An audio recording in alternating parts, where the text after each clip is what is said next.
Oke, masih di channel Sukrigo. Kali ini kita akan membahas materi trigonometri ya. Ini sudah soal aplikasi ya, penggunaan di dunia fisika ya. Jadi ini untuk kelas 10 IPA. Ya, ini soalnya seperti ini ya. Ada tali, kemudian ini ada beban memiliki massa 10 kg. Tentukan tegangan tali T1 dan T2. Ya, baiklah. Jadi tentu untuk membantu menyelesaikan soal ini kita butuh rumus hukum Newton 1 ya. Jadi menurut hukum ya, Newton 1, jika benda itu diam ya, ini diam, setimbang itu artinya diam, maka resultan gaya yang terjadi sama dengan 0 gitu. Nah, jadi memanfaatkan rumus ini kita akan bisa cari di sini nanti resultan gaya terhadap sumbu X dan juga sumbu Y. Ya. Oke, kita coba uraikan dulu di sini gaya yang terjadi. Tentunya ini beban akan memiliki gaya ke bawah mengikuti gravitasi ya, itu kita anggap W. W itu adalah simbol untuk beban ya. Rumusnya adalah massa dikali M kali G ya. G itu gravitasi, berarti M-nya 10 kg dikali gravitasi itu 10 ya ketetapannya, maka nilai W-nya adalah 10 kali 10 100 Newton. Ya. Oke, sekarang kita tinjau gaya yang terjadi di sini ya. Karena ini bebannya ke bawah, tentu tali ini menegang, arahnya juga ke bawah ya, menegang sebesar W juga ya. Nah, kemudian ini akan menahan talinya ya. Tentunya kita akan tarik ke sini ya. Nah, ini dia untuk sumbu Y, dan juga ada yang kemari terhadap sumbu X. Nah, jadi ini kita anggap sejajar. Ingat, jika ada dua garis sejajar, ini berlaku sudut yang berseberangan, jadi besarnya sama.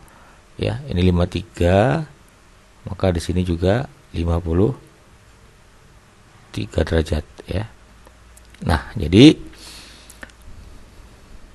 menggunakan trigonometri ya, kita mau cari yang di sini. Jika ini adalah T1 ya, coba saya keluarkan dulu ya supaya mudah di sini.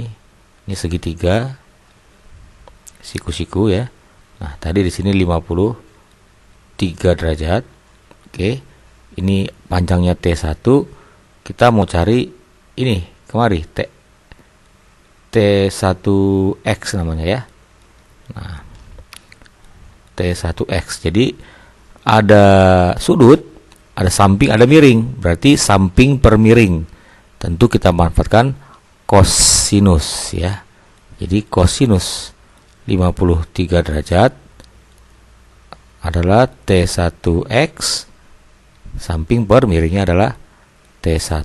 Nah, jadi tinggal dikali silang, maka T1X itu sama dengan T1 dikali cos 53. Nah, jadi biasanya di pelajaran fisika langsung saja, kalau jika ada sudut kemudian sisi miring, mencari sampingnya langsung kalikan saja sisi miringnya itu T1 dikali cos sudutnya gitu. Nah, tentu untuk yang ke atas ya, ini sama dengan sisi depan di sini ya, sisi depan sudut T1Y. Nah, jadi dari gambar ini tentu menggunakan sin. Nah, jadi langsung saja untuk yang ke atasnya ini adalah T1 sin 53 ya, karena ini sama dengan yang ini gitu. Kalau kita tarik sejajar ya sama dengan ini, maka ini adalah T1 sinus 53 derajat. Nah, dengan cara yang sama untuk T2 tentu tinggal kita tuliskan saja ya, kemari dia akan menghasilkan gaya T2 cos 37, sementara ke atasnya adalah T2 sin 37. Nah,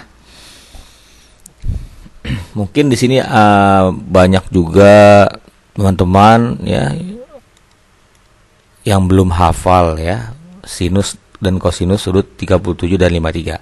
Jadi saya buatkan seperti ini. Misalkan ada segitiga siku-siku ya. Nah, seperti ini saja misalnya. Nah, jadi tentunya sisi yang sudut yang kecil, yang ini ya tentu lebih kecil dengan yang besar, inilah kita anggap 37 derajat. Nah, jadi yang lebih besar ini adalah 53. Nah, ini tujuh kita hafal, angkanya adalah 3, 4, dan 5. Nah, tentu di depan sudut yang kecil ini kan lebih pendek, maka ini panjangnya 3. Nah, yang di depan sudut 53 lebih panjang itu 4.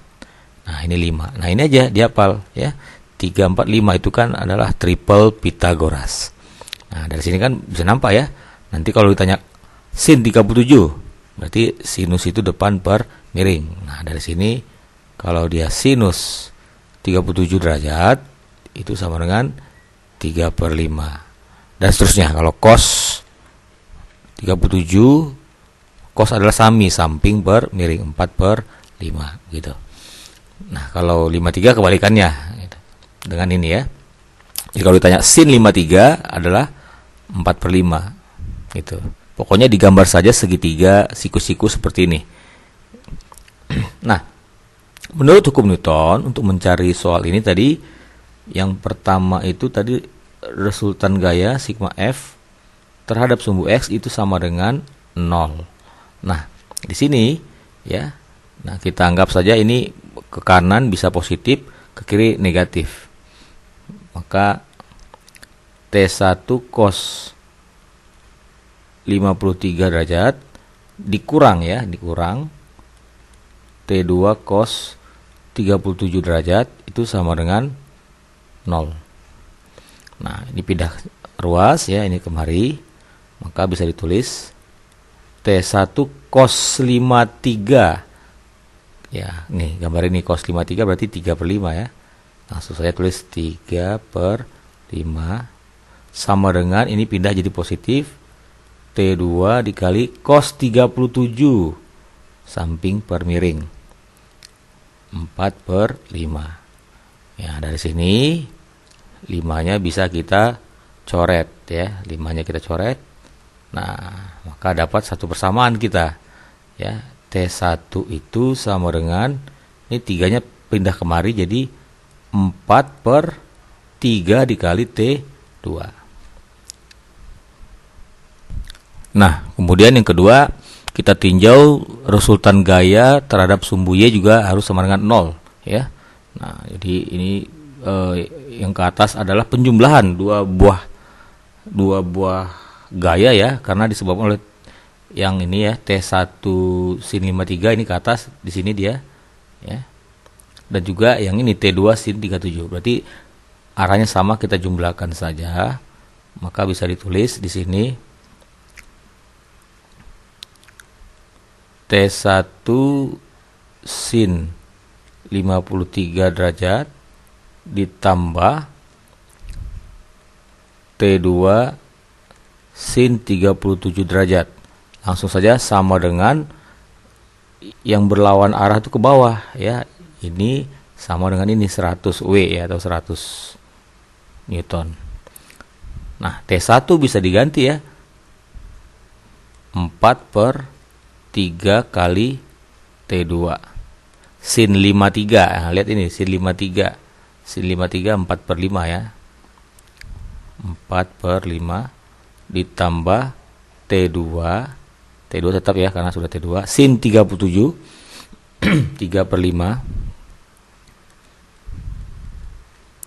sama dengan 100 ya.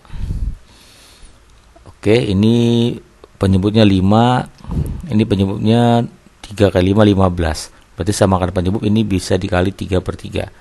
Ini kalikan dulu, 4 kali 4 16/15 T2 ditambah, nah yang di sini supaya sama penyebutnya kita kali 3 kali 3/3, 3 kali 3 9/15 T2 sama dengan 100. Nah sudah sama ya, ini T2 tinggal jumlahkan saja, 16 tambah 9 25/15 T2 sama dengan 100 ya. 100 bisa dibagi 25, coret tinggal 4, maka nilai T2 nya adalah 4 kali 15 ya. 4 dikali 15 adalah 60 ya, satuannya Newton ya. Nah sekarang sudah mudah, maka dari sini kita bisa cari nilai T1 sama dengan tadi 4/3 dikali T2, T2 nya 60, maka nilai T1 sama dengan 60 bagi 3 adalah 20 ya. 20 kali 4 adalah 80 Newton